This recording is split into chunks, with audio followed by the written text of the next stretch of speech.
bohong. Aku hanya memikirkan satu peraturan penting. Kenapa kau lakukan hari ini kalau kau bisa melakukannya besok? Hahaha. Few moments later.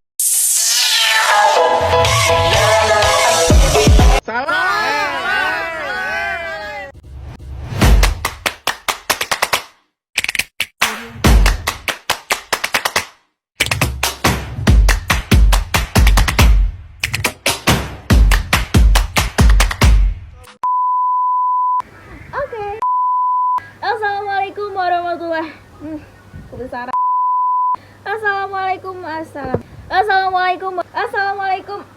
Assalamualaikum warahmatullahi wabarakatuh. Wayon. Oi. Assalamualaikum warahmatullahi wabarakatuh. Halo teman-teman semuanya. Perkenalkan, nama saya Yuni Luaniska. Saya merupakan salah satu mahasiswa Universitas Islam Indragiri, Prodi Agroteknologi semester 5. Salam sejahtera untuk kita semua. Om Swastiastu, Namo Buddhaya, salam kebajikan. Salam hormat saya ucapkan khususnya kepada Bapak dosen pengampu kita, yaitu Bapak Yuslizar SPM MA. Terima kasih saya ucapkan kepada Bapak karena telah memberikan tugas kita tentang tata niaga pertanian pada hari ini. Hari ini tepat di jam 12 malam saya membuat video ini. Kenapa jam 12? Karena saya baru pulang kerja, Bapak. Mohon maaf. Baik teman-teman, mengenai materi kita pada kali ini, yaitu tentang struktur perilaku dan kinerja pasar. Itu materi yang akan kita bahas pada pembelajaran kali ini. Untuk materinya, jadi teman-teman semuanya kita bahas tugas yang diberikan oleh Bapak Yuslizar. Terima kasih Bapak. Di sini kita membahas pertama itu tentang struktur. Struktur pasar itu adalah karakteristik pasar yang menentukan perilaku dan hasil perusahaan di dalamnya, seperti jumlah penjual dan pembeli, jenis produk, serta hambatan masuk keluarnya barang ke pasar, yaitu yang dimana dikategorikan menjadi pasar persaingan sempurna dan persaingan tidak sempurna. Apa itu persaingan sempurna dan tidak sempurna? Nanti kita bahas. Sekarang kita bahas faktor-faktor dulu. Faktor-faktor yang membentuk struktur pasar. Beberapa faktor penting, di sini saya menggunakan komputer. Beberapa faktor penting yang mempengaruhi struktur pasar antara lain yaitu jumlah penjual dan pembeli, di mana jumlah penjual atau jumlah pembeli itu masing-masing pihak akan menentukan tingkat persaingannya sendiri. Di referensiasi produk itu ada menentukan apakah produk yang ditawarkan itu serupa atau tidak serupa. Kalau serupa itu bisa disebut dengan produk homogen, kalau tidak serupa itu heterogen. Adanya hambatan masuk dan keluar barang, kemudian di mana ada kemudahan bagi perusahaan baru untuk memasuk dan mengeluarkan barangnya ke dalam pasar. Nah, dari penguasa pasar itu sejauh mana perusahaan itu memiliki kontrol terhadap harga pasar, teman-teman. Mengenai sistem distribusinya, itu bagaimana produk sampai ke konsumen, itu namanya di sistem distribusi. Maaf ya, agak sedikit pelak. Nih, adapun jenis-jenisnya, di sini saya membahas dulu jenis-jenis pasar. Tadi dibagi menjadi dua kategori, teman-teman. Kategori utama yaitu ada pasar persaingan sempurna. Yang tadi, kembali ke materi yang tadi, di mana adanya pasar persaingan sempurna dan tidak sempurna. Apa itu persaingan sempurna dan tidak sempurna? Mengenai persaingan sempurna, persaingan pasar sempurna itu adanya di mana pasar tersebut adanya penjual dan pembeli, itu disebut pasar sempurna. Jadi apakah ketika saya menjual sebuah barang dan ada pembeli di sini, apakah itu bisa disebut pasar? Bisa jawabannya. Kenapa? Karena adanya pembeli dan penjual. Jadi pasar itu tidak harus ada di suatu tempat saja. Misalnya ada banyaknya penjual atau pembeli saja, tapi ketika ada perdagangan antara satu dengan yang lain, itu juga disebut dalam bentuk pasar. Tadi kembali ke pasar sempurna dan tidak sempurna. Apa itu pasar sempurna? Pasar sempurna itu dimana adanya perdagangan itu tidak ada hambatan keluar masuknya barang, atau tidak ada perusahaan yang dapat mengatur ketetapan harga barang. Itu pasar sempurna. Karena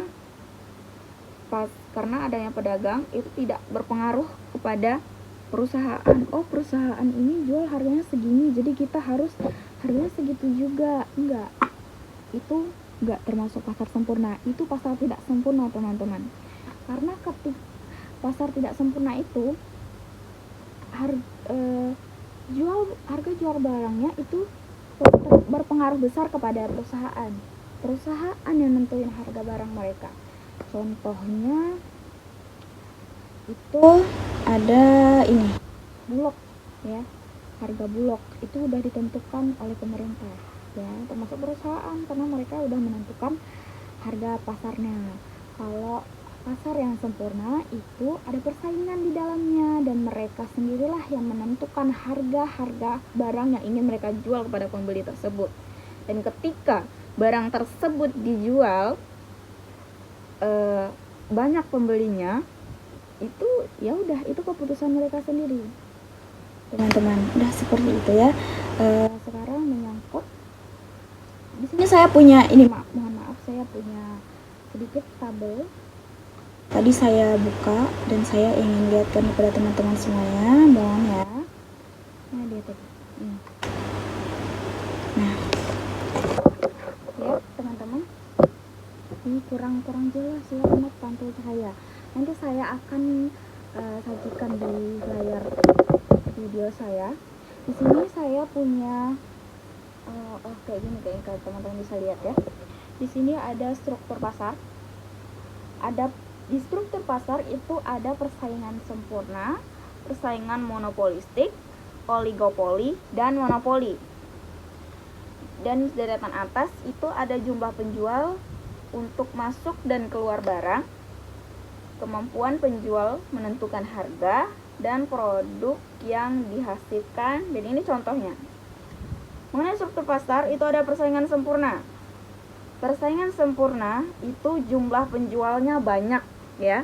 Seperti yang saya bilang tadi, jumlah penjual itu banyak untuk masuk barang atau keluar barang ke dalam pasar tersebut mudah. Tidak ada hambatan, teman-teman. Ya. Kemampuan penjual untuk menentukan harga itu di persaingan sempurna tadi agak sulit. Pasar sempurna itu menentukan barangnya sulit. Kenapa? Karena banyak pesaing. Kalau kalian mau harganya mahal, maka mungkin pembelinya akan cenderung sedikit. Tapi kalau kualitas barang bagus, bisa banyak ya, teman-teman. Mengenai produk yang dihasilkan, itu homogen atau banyak ya. Contohnya produk pertanian. Itu termasuk di dalam persaingan sempurna. Di persaingan monopolistik ya, monopolistik itu jumlah penjualnya banyak. Nah, untuk barang masuk dan keluarnya agak mudah. Untuk kemampuan penjual menentukan harga, untuk dengan persaingan monopolistik itu sulit, karena dia monopoli kan, ada yang menentukan harga, mereka nggak bisa.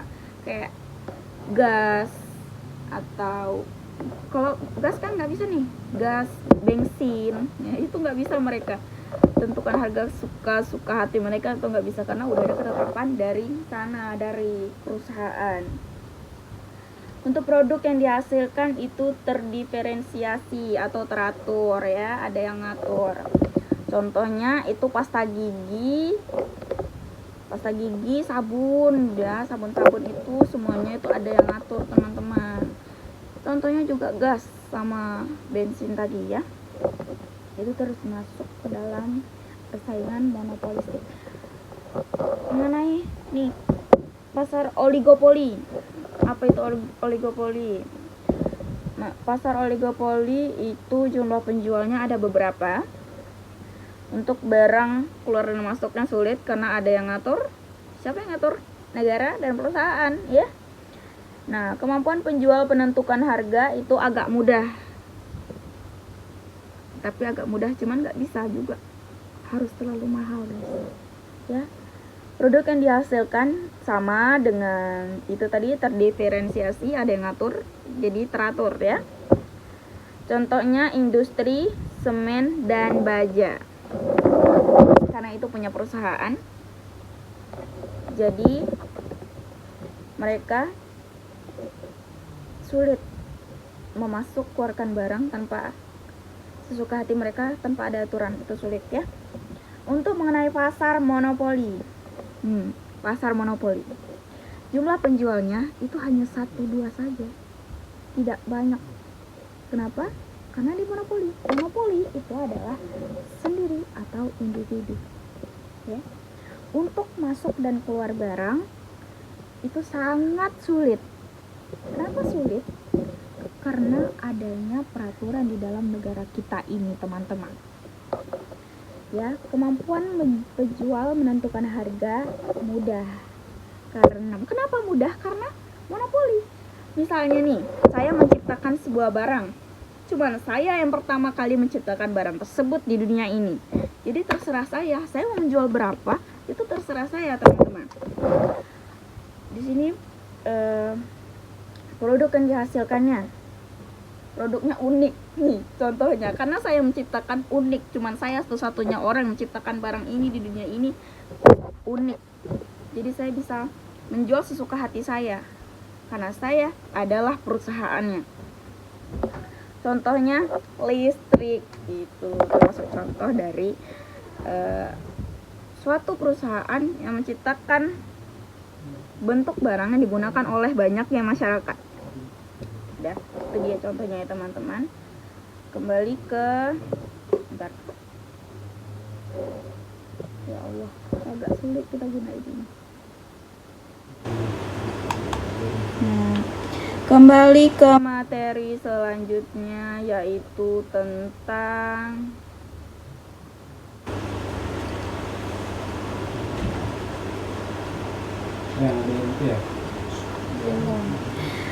kembali tentang perilaku. Berikut mengenai perilaku pasar. Perilaku pasar adalah studi tentang bagaimana individu, kelompok, dan organisasi memilih, membeli, menggunakan barang, dan membuang barang, jasa, atau ide atau pengalaman untuk memuaskan kebutuhannya dan keinginan mereka sendiri.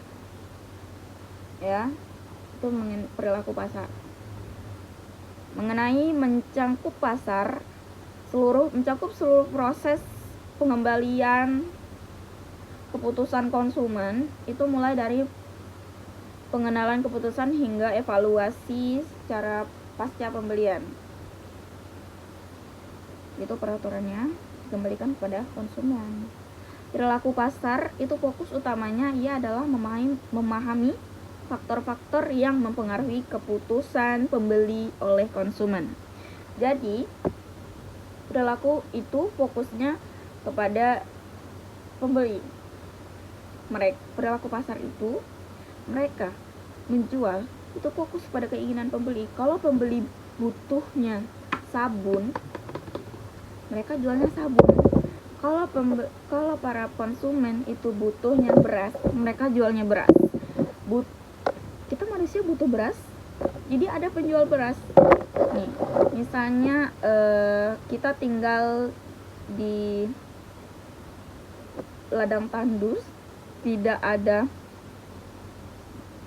air, yang diperdagangkan di situ tidak bisa kita dagang baju. Kita harus dagang air. Kenapa? Karena air itu dibutuhkan oleh banyaknya konsumen, karena banyak konsumen yang membutuhkan air. Teman-teman, itu contoh dari perilaku pasar itu. Terakhir, kinerja pasar. Adanya kinerja pasar. Kinerja pasar adalah ukuran seberapa baik kinerja suatu perusahaan di pasar yang mencangkup harga saham.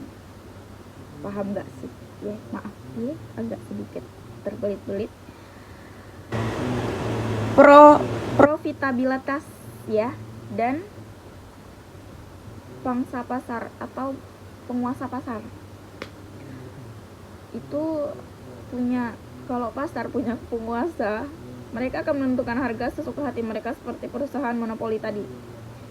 Ya, kinerja ini mencerminkan persepsi publik dan investor terhadap prospek perusahaan serta dipengaruhi oleh berbagai faktor seperti kebijakan mereka tuh sangat monopoli, dan itu sangat tidak bagus kalau misalnya barang yang mereka ciptakan itu banyak gunanya untuk kita semua, tapi kalau misalnya barang yang mereka ciptakan itu kita perlu, dan kalau mereka menaruh harga sesuka hati mereka, tentu itu akan mengganggu kita teman-teman, sangat mempersulit kita.